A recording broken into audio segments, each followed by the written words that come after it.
போராட்டம் சம்பந்தமான நடவடிக்கைகள் குறித்து மாண்புமிகு முதலமைச்சர் அவர்களின் கவனத்திற்கு உடனே கொண்டு செல்லப்பட்டது.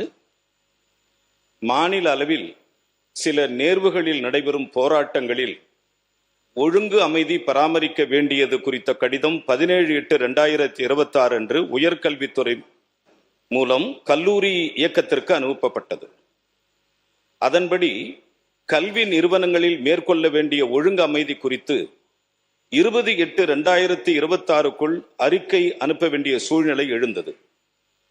அனைத்து அரசு கல்லூரிகளின் கல்வி சூழல் மற்றும் ஒழுங்கு அமைதி பராமரிக்கப்படுவதை உறுதி செய்வதை முன்னிட்டு அனைத்து கல்லூரி முதல்வருக்கும் சுற்றறிக்கை அனுப்பப்பட்டது. இச்சுற்றறிக்கையில் தவறுதலாக சில வாசகங்கள் குறிப்பிட்ட கட்சிகள் மற்றும் அமைப்புகளை பற்றி குறிப்பிட்டிருந்தது.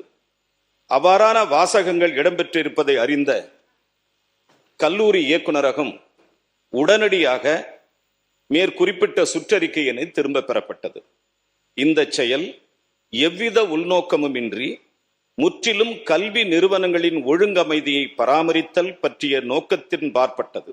தவிர இந்த அரசிற்கு அனைத்து மாணவர்களின் உரிமையையோ இளைஞர்களின் உரிமையையோ கட்டுப்படுத்தும் நோக்கம் இல்லை.